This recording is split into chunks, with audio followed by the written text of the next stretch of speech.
നമസ്കാരം. Car info ചാനലിൻ്റെ മറ്റൊരു വീഡിയോയിലേക്ക് എല്ലാവർക്കും സ്വാഗതം. ഈ കഴിഞ്ഞ ദിവസം കുട്ടിക്കാനത്ത് വെച്ച് ഒരു KSRTC ബസ് അപകടത്തിൽപ്പെടുകയുണ്ടായി. ഇതിനിടയാക്കിയ സാഹചര്യത്തെക്കുറിച്ച് ഒരു സ്കൂൾ വിദ്യാർത്ഥിനി മോട്ടോർ വാഹന വകുപ്പിലെ ഒരു ഉദ്യോഗസ്ഥനോട് ചോദിച്ചപ്പോൾ അദ്ദേഹം അതിനിടയാക്കിയ സാഹചര്യത്തെക്കുറിച്ച് വിശദീകരിക്കുകയുണ്ടായി.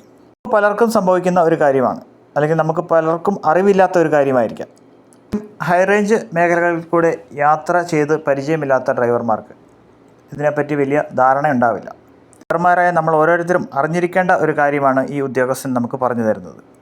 കഴിഞ്ഞ ദിവസം ഒരു ബസ് കുട്ടിക്കാനത്തേക്ക് പൊക്കൊണ്ടൊരു KSRTC ബസ് അപകടത്തിൽപ്പെട്ടതായിട്ട് ഞാൻ ന്യൂസ് കണ്ടായിരുന്നു. അപ്പം അതിൻ്റെ റീസൺ എന്താണെന്ന് സാറിന്?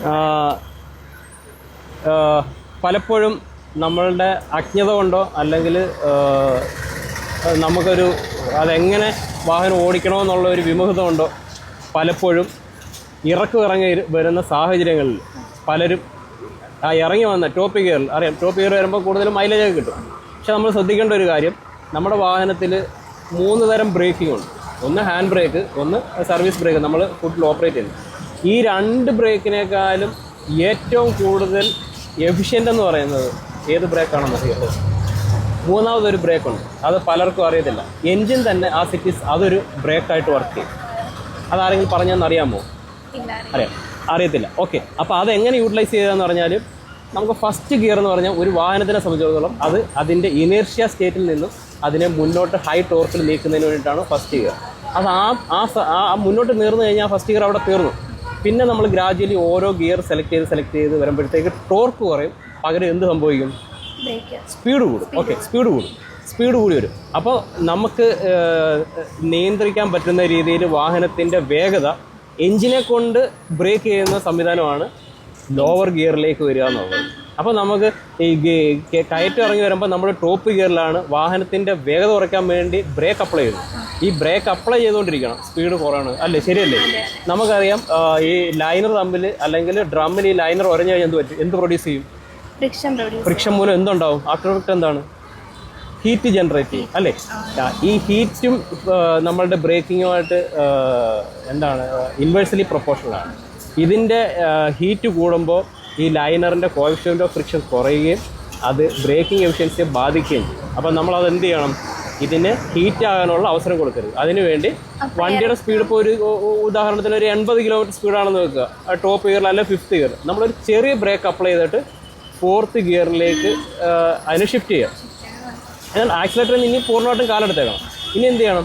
അപ്പോഴും നമ്മുടെ കൺട്രോളിലല്ല. അപ്പോൾ എന്ത് ചെയ്യുക? വീണ്ടും ചെറിയൊരു ബ്രേക്ക് അപ്ലൈ ചെയ്ത് ലോവർ ഗിയറിലേക്ക്. ഇത് നമ്മൾ ബൈ എക്സ്പീരിയൻസ് കൊണ്ട് ലോവർ ഗിയറിലേക്ക് വരണം. പെട്ടെന്ന് ഈ ലോവർ ഗിയറിലേക്ക് കൊണ്ടുവരില്ല, അല്ലെങ്കിൽ ആ ലോവർ ഗിയറിലേക്ക് കൊണ്ടുവരാൻ പറ്റുന്ന സ്പീഡിലേക്ക് ബ്രേക്ക് ചെയ്തതിന് ശേഷം സെക്കൻഡ് ഗിയറിലേക്കോ വല്ലതും കൊണ്ടുവരണം.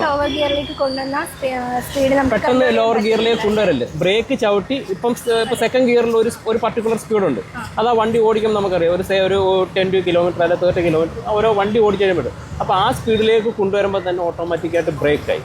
അപ്പോൾ ഇറക്കി വരുമ്പോൾ സേഫായിട്ട് ലോവർ ഗിയറിൽ ഇറങ്ങി വരിക. ഇനി അതും പോരാ, ഫസ്റ്റ് ഗിയറിലാണെങ്കിൽ സിറ്റുവേഷൻ അനുസരിച്ച് വാഹനം നിർത്തിയിട്ട് ഫസ്റ്റ് ഗിയർ ഇട്ട് ഇറങ്ങി വരിക. അപ്പോൾ കണ്ടിന്യൂസ് ബ്രേക്ക് ആപ്ലിക്കേഷൻ ഏത് രീതിയിലായാലും എന്ത് ചെയ്യുക? ഒഴിവാക്കുക എന്നുള്ളതാണ് ഏറ്റവും ബെറ്റർ.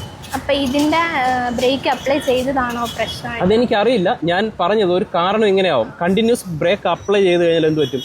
ലൈനർ കണ്ടമാനം ചൂടാകും. ലൈനർ ചൂടായി കഴിഞ്ഞാൽ അതിൻ്റെ ബ്രേക്കിംഗ് എഫിഷ്യൻസി കുറയും. നോർമൽ കണ്ടീഷനിലും അങ്ങനെ തന്നെയാണ്. ബ്രേക്ക് ചവിട്ടുമ്പം ഇത് ഹീറ്റായി കഴിഞ്ഞാൽ എന്ത് പറ്റും? ഇതിൻ്റെ എഫിഷ്യൻസി കുറയും. പക്ഷേ ഇത് റീറ്റെയിൻ ചെയ്യും. പക്ഷേ കണ്ടിന്യൂസ് ആപ്ലിക്കേഷൻ ആകുമ്പോൾ എത്ര റീറ്റെയിൻ ചെയ്താലും ഗ്രാജുവലി എന്ത് പറ്റും? ഈ ലൈനറിൻ്റെ ബ്രേക്കിംഗ് ക്വാളിറ്റി കുറഞ്ഞുകൊണ്ടേ വരും. അപ്പോൾ അങ്ങനെ കുറഞ്ഞിരിക്കുന്ന ഒരു ലൈനർ വീണ്ടും കൂടുതൽ ഹീറ്റ് ആവാനുള്ള അവസരം നമ്മൾ ഉണ്ടാക്കി കൊടുത്താൽ എന്ത് പറ്റും? വാഹനത്തിൻ്റെ ബ്രേക്ക് കിട്ടാനുള്ള സാധ്യത. അതുമാത്രമല്ല, ഇറങ്ങി വരുമ്പോഴത്തേക്ക് വെയിറ്റ് ട്രാൻസ്ഫർ ഫ്രണ്ട് വീലിലേക്കാണ് വരുന്നത്. ഈ ഫ്രണ്ട് വീലിന് വേറെ പ്രത്യേകതയും കൂടെ ഉണ്ട്, സ്റ്റിയറിംഗ് വീലും കൂടാണ്. അപ്പോൾ നമ്മൾ ഈ ബ്രേക്കിങ്ങിനകത്ത് എന്തെങ്കിലും ഒരു പ്രശ്നം ഉണ്ടാവുകയും സ്റ്റിയറിംഗ് ഏതെങ്കിലും ഒരു ഡയറക്ഷനിലേക്ക് തിരിയുകയും ചെയ്താൽ ബ്രേക്ക് കിട്ടാണ്ട് വന്ന ആ ഭാഗത്തേക്ക് വണ്ടി മൂവ് ചെയ്യാനുള്ള ഒരു സാധ്യതയുണ്ട്.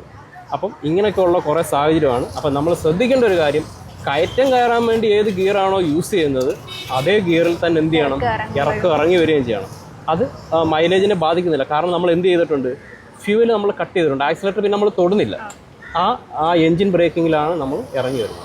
അങ്ങനെയാണ് നമുക്ക് സേഫായിട്ട് ഡ്രൈവ് ചെയ്യാൻ പറ്റുന്നത്. അങ്ങനെ ആ ഒരു ബ്രേക്ക് കൂടെ ഉപയോഗിക്കാൻ നമ്മൾ പഠിക്കണം.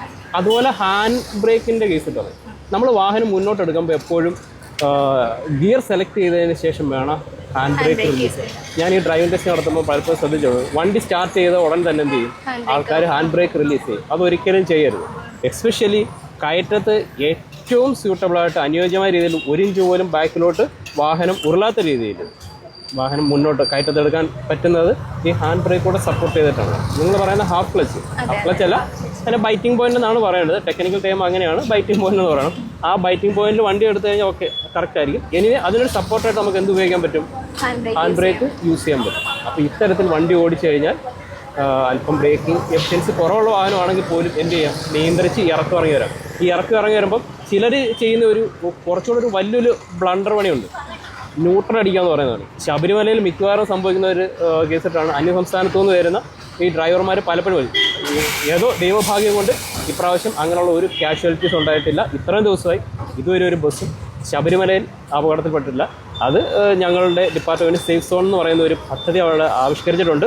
റോഡിലെമ്പാടും ഏത് സമയത്ത് ഏത് സ്ഥലത്തും മോട്ടോർ വാഹന വകുപ്പിൻ്റെ വാഹനം അവൈലബിൾ ആണ്. അതുകൊണ്ട് കുറച്ചുകൂടെ ആളുകൾ കോഷ്യസ് ആണ്. ഇത് കൂടുതൽ ഞങ്ങൾ പറഞ്ഞിട്ടുണ്ടായിരുന്നു, കൂടുതൽ മെസ്സേജ് കൊടുത്തിട്ടുണ്ടായിരുന്നു. ഒരു കാരണവശാലും ഇറക്കം ഇറങ്ങി വരുമ്പോൾ ന്യൂട്രൽ അടിച്ച് ലാഭം ഉണ്ടാക്കരുതെന്നുള്ളൊരു സംഗതി ഞങ്ങൾ പറഞ്ഞു കൊടുത്തിട്ടാണ്. ഓക്കെ, മനസ്സിലായോ? മനസ്സിലായി. Thank you sir.